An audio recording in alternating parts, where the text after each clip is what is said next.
Welcome to episode 7 of the Diamond Art Garage.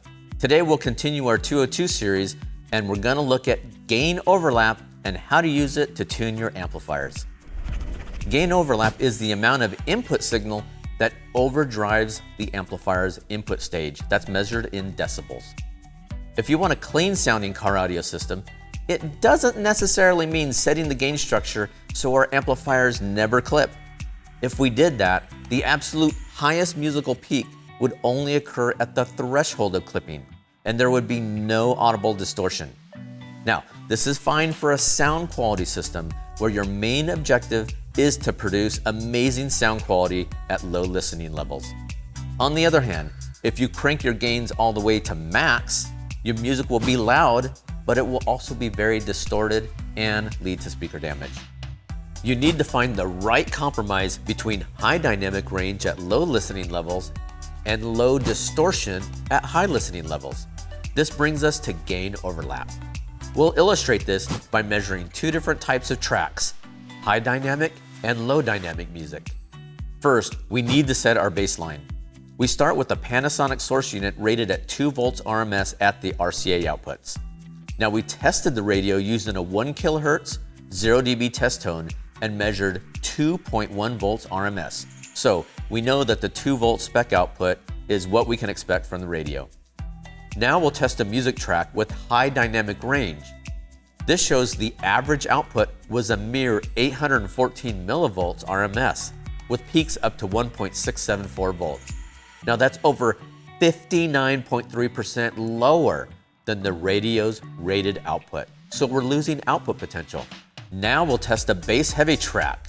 This shows the average output was 1.25 volts RMS with peaks up to 1.9 for the entire duration of the song.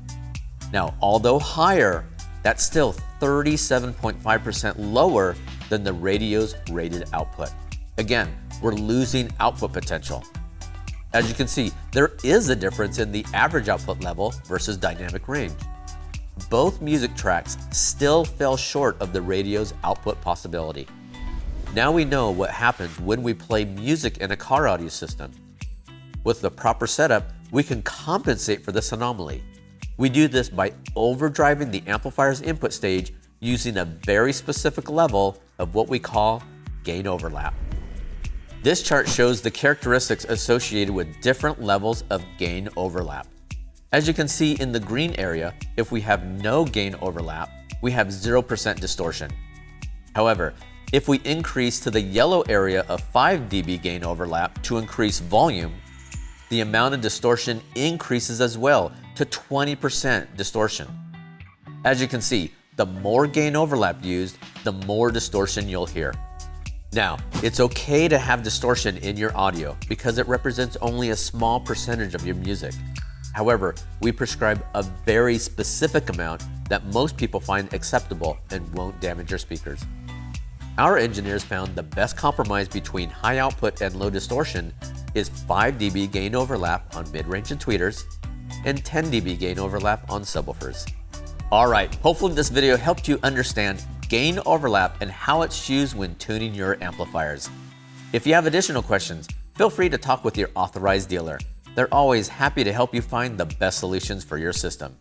Or check out our website at rockfordfosgate.com for available amplifier models and more information on system design. Hit the like button and subscribe to see more videos like this one, and we'll see you in the next video.